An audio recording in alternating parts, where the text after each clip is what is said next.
No domingo, que é o dia do Senhor, nós celebramos sempre a nossa Páscoa semanal, ou seja, celebramos a atualização dos mistérios da nossa salvação, que são a paixão, a morte, a ressurreição e também a ascensão do Senhor Jesus Cristo. A Quaresma, que nós estamos vivendo, tem, por sua vez, a função de nos preparar para as festas anuais da Páscoa do Senhor, aonde a gente celebra os mesmíssimos mistérios que nós celebramos a cada domingo. Porém, na semana maior da nossa fé, que é a Semana Santa, faremos isso com maior intensidade, com mais profundidade. Por isso que na liturgia quaresmal, é comum nós encontrarmos traços que nos remetem à realidade da Páscoa para a qual nós estamos caminhando, como na liturgia desse segundo domingo da Quaresma, aonde se iluminam para nós, nas leituras, especialmente a primeira e o Evangelho, o sacrifício e a glorificação de Jesus Cristo. Portanto, a nossa reflexão tem o seu ponto de partida no que nós ouvimos na primeira leitura, que é conhecida como o sacrifício de Abraão. Abraão é considerado o nosso pai na fé, não só nosso, mas também do povo judeu e muçulmano, justamente porque ele é exemplo daqueles que têm fé em Deus e obedecem todas as suas ordens, todas as suas orientações. Abraão, com aproximadamente 75 anos de idade, ouviu a voz do Senhor que o chamava a sair de sua terra, a ir a uma terra que ele não conhecia. E obedecendo ao chamado de Deus, ele deixou a segurança da sua terra, a segurança da sua casa, de seus costumes, e foi para onde o Senhor estava lhe indicando. Deus também prometeu a Abraão que a sua descendência seria mais numerosa que as estrelas do céu e as areias das praias. E em tudo, Abraão se revela, a partir desse chamamento, extremamente obediente a Deus. A promessa de Deus se cumpre, ele e Sara, apesar da idade avançada e de uma possível esterilidade, porque eles não tiveram filhos durante toda a vida, concebem e trazem à luz Isaac. O nome Isaac significa justamente filho da promessa, porque Abraão vê naquele filho que Deus lhe dá a possibilidade de que a promessa que ele lhe fez se cumpra e se cumpra plenamente. Mas nós estamos falando do Abraão de fé, estamos falando do Abraão que é obediente a Deus em toda e qualquer circunstância, até o ponto de ter a coragem de sacrificar aquele filho único, o filho da promessa, o filho tão esperado, o filho que era não só o sinal, mas também a certeza de que Deus realizaria todas as promessas feitas a ele, Abraão, que tem se revelado um servo tão fiel a Deus e à sua palavra. Do ponto de vista humano, paterno, certamente quando Abraão ouve de Deus esse pedido, Abraão, oferece a mim em sacrifício o teu filho Isaque, aquilo com certeza partiu o coração daquele pai. É uma ordem, no mínimo terrível, para o coração de qualquer pai, de qualquer mãe. Mas não é uma ordem tão terrível assim para a fé de Abraão, porque Abraão não quer e também não pode duvidar do seu Deus. Embora Isaac seja a única esperança do cumprimento das promessas divinas, Abraão sabe que se Deus está lhe pedindo aquele sacrifício, é porque algum propósito há por detrás, assim como havia propósito por detrás do chamamento primeiro que Deus havia feito a ele, de deixar a sua terra e de que sua descendência seria luminosa. Mesmo que aquela chance da sua descendência acontecer a partir do seu filho pareça que não vai acontecer diante do sacrifício que Deus está lhe pedindo, Abraão está disposto a obedecer. E mesmo diante de uma escolha nada fácil entre a sua fé e a sua razão, ele continua a crer que Deus manterá a palavra, a promessa que foi dada, que foi dirigida a ele. Aí pega o menino, arruma tudo para o sacrifício e sobem monte acima. Isaac até pergunta: papai, cadê o cordeiro para o sacrifício? E Abraão só responde: ele proverá, Deus proverá. Aqui a gente tem que se perguntar: Deus queria a morte de Isaac? Não, certamente não, isso é bem claro. O que Deus queria então, com esse pedido, no mínimo inusitado, para não dizer perturbador? Deus queria a fé e a obediência incondicionais de Abraão. E essa cena toda que nós contemplamos na primeira leitura, ela tem uma função singular na história da nossa salvação. Isaac, ele é figura de nosso Senhor Jesus Cristo. O sacrifício de Abraão é a antecipação da figura de nosso Senhor Jesus, que é o único filho de Deus, assim como Isaac é o único filho de Abraão, que será esse sim, Jesus Cristo, sacrificado, imolado para a salvação do mundo.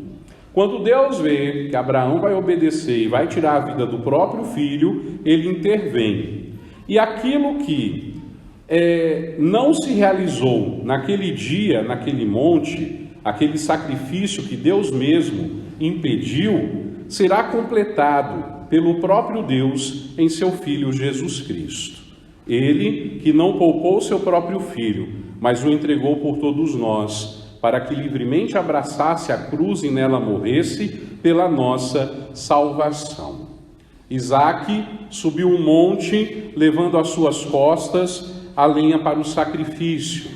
Sobre aquele altar que seu pai montou, se deixou docilmente amarrar. Ele é figura de Cristo, que também sobe a um outro monte, o Monte Calvário, levando também às suas costas o lenho da cruz, sobre o qual também docilmente se deixará estender, abraçando livremente a paixão.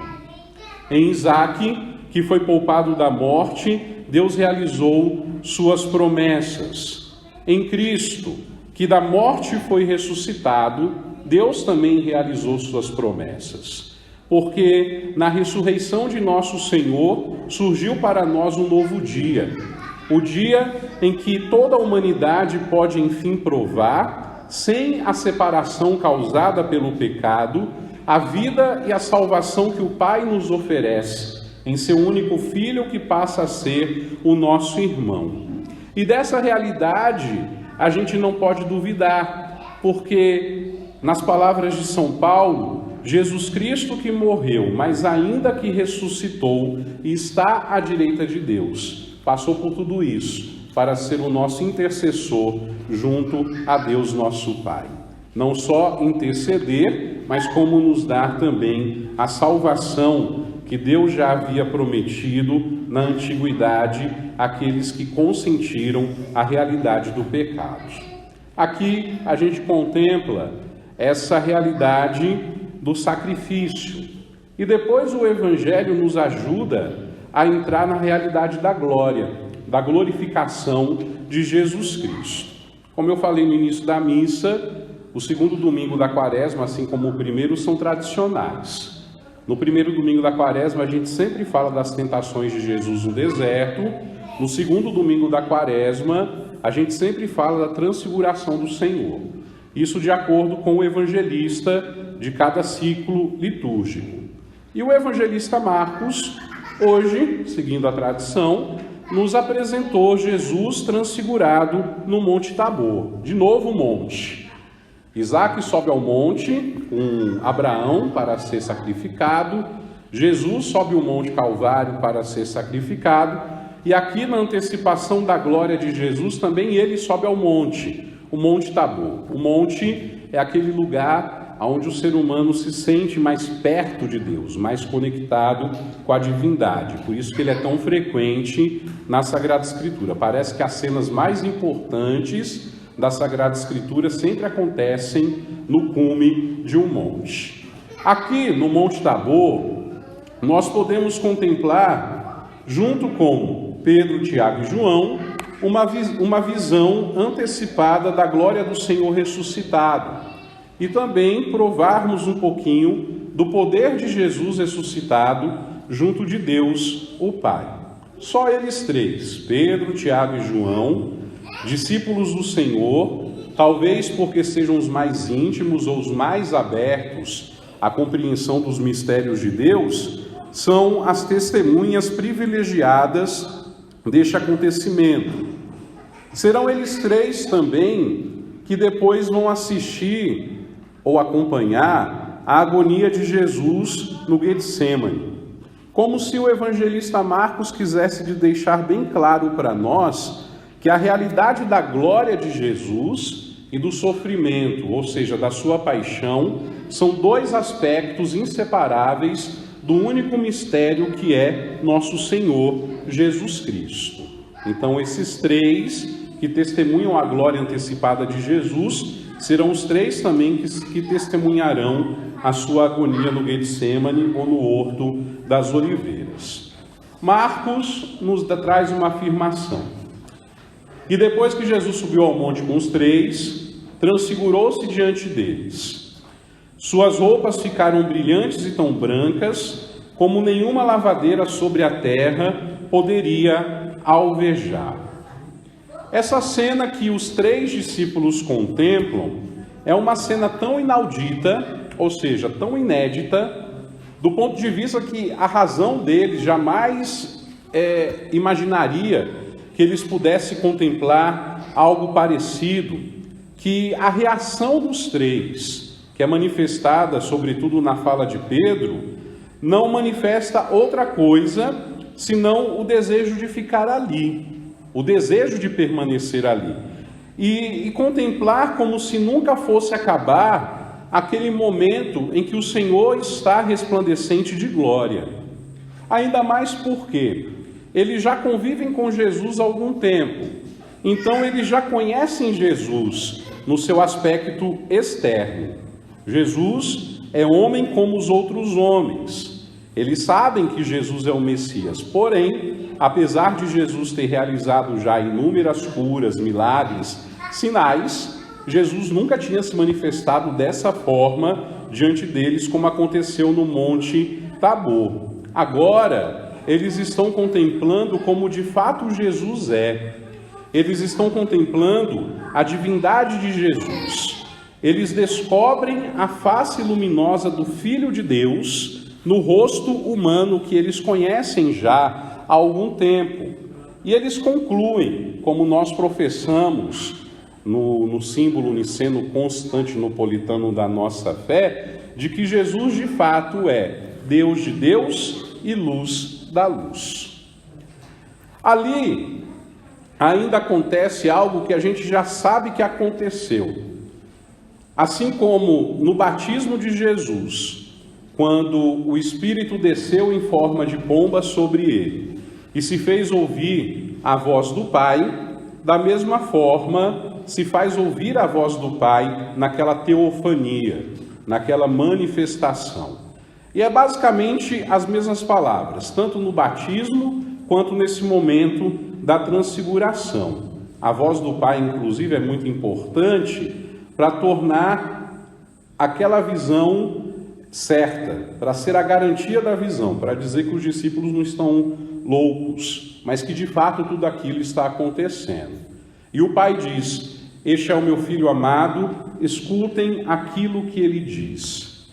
É muito interessante isso, porque lá no início do ministério de Jesus, marcado pelo batismo que ele recebe das mãos do Batista, o Pai fala a mesma coisa: meu Filho amado, escutem a sua voz. Como se quisesse dizer: olha, ele vai pregar o meu evangelho, escutem, sigam ele, abracem aquilo que ele vai dizer, porque essas palavras que ele trará a vocês são palavras de salvação e de vida.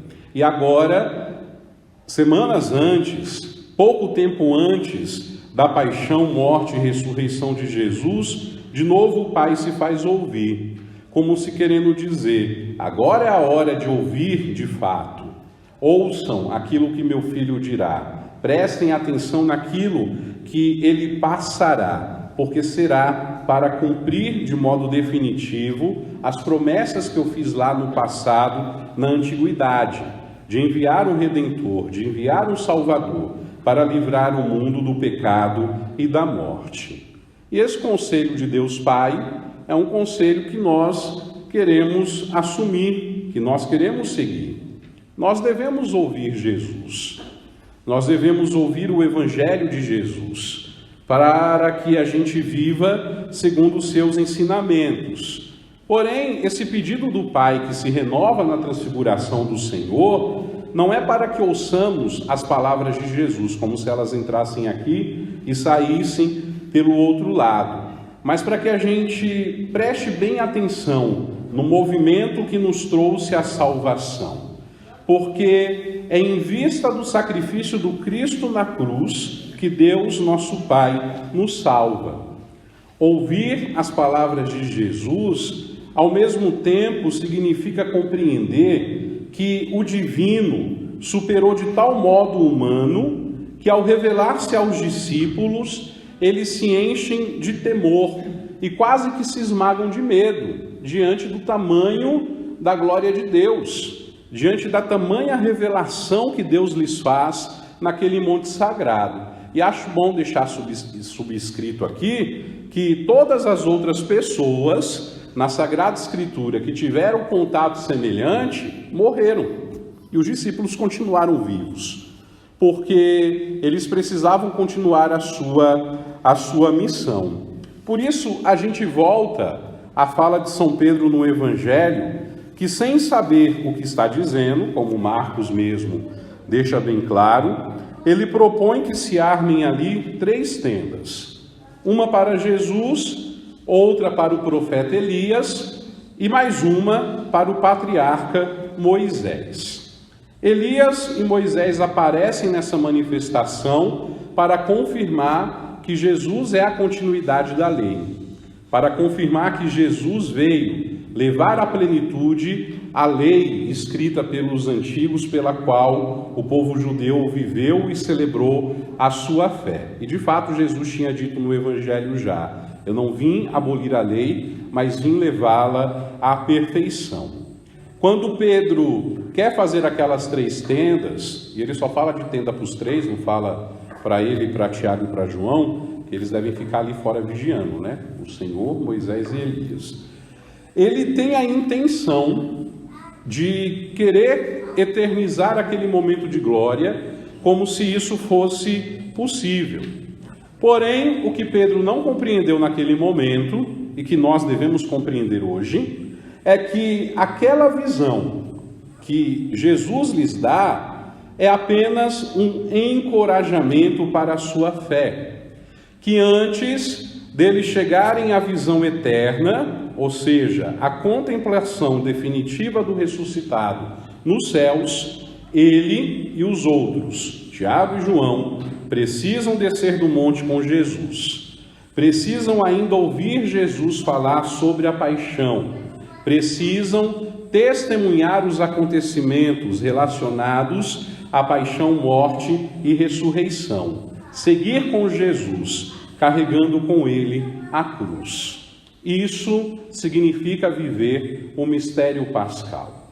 E quando eu digo que eles não compreenderam naquele momento, mas hoje nós compreendemos, é o seguinte: nós sabemos que Jesus ressuscitou. A ressurreição de Jesus já nos tocou. E quem foi tocado pela ressurreição de Jesus não pode ser neste mundo outra coisa senão luz. Precisamos ser e viver como transfigurados, assim como o Senhor se transfigurou lá no Monte Tabor. E compreender também que, apesar de sabermos que Jesus ressuscitou, a ressurreição dele, o fato da ressurreição dele ter nos tocado, deve ser também um grande encorajamento à nossa fé, porque nós estamos a caminho da visão eterna. Um dia nós contemplaremos de modo definitivo o ressuscitado no céu. Esse dia não chegou ainda, por isso domingo após domingo a gente volta na igreja para celebrar Páscoa, para celebrar o mistério da nossa salvação, para celebrar paixão, morte e ressurreição do Senhor. Nós também precisamos descer do monte, precisamos falar de Jesus, testemunhar Jesus, ouvir a voz de Jesus que continua a nos falar no Evangelho, sermos testemunhas da sua ressurreição no mundo em que nós vivemos. Descendo do monte, precisamos responder àquele convite que ele nos faz de modo insistente no Evangelho. Quem quer vir após mim, negue-se a si mesmo, tome sua cruz a cada dia e me siga. Porque é só assim que a gente vai viver também a realidade do mistério pascal. Não só na celebração da liturgia, mas a cada dia da nossa vida e a cada momento da nossa história. Isso é uma coisa que queremos pedir nesse segundo domingo da Quaresma. Que o Senhor nos dê coragem e discernimentos necessários para vivermos a realidade do mistério pascal, levando a nossa cruz de cada dia e testemunhando que Ele vive e reina, ressuscitou e nós fomos tocados pela sua ressurreição. A segunda coisa que pedimos é que essa caminhada quaresmal que nós estamos vivendo nos possibilite viver o mistério pascal de Cristo, que é o mistério da nossa salvação. Não só nessa caminhada rumo à celebração anual da Páscoa, mas como nessa caminhada que nós estamos trilhando rumo à eternidade. E é como diz o ditado: o caminho se faz caminhando. Portanto, caminhemos, sem medo, cheios de gratidão, com alegria, agradecidos a Deus o Pai, por esse grande dom que Ele nos deu em seu Filho e nosso Salvador, o Senhor Jesus Cristo. Caminhemos, sem medo e com alegria, na certeza de que quem nos ajuda nesse caminho é o Senhor, nosso Deus. Que como Abraão nós tenhamos fé e sejamos obedientes, e como Cristo também sejamos obedientes. Obedeçamos em primeiro lugar a palavra de Deus, o desejo dele em nossa vida. Ofereçamos os nossos sacrifícios, porque isso também é muito importante, mas não tiremos de vista qual é a nossa meta. A meta é o Senhor ressuscitado. É para Ele que estamos caminhando. Ele que já nos tocou com sua glória e quer que nós sejamos, nesse mundo, luz para os outros, através do nosso comportamento e, sobretudo, do nosso testemunho. Que Deus, assim, nos ajude com a sua graça. Amém.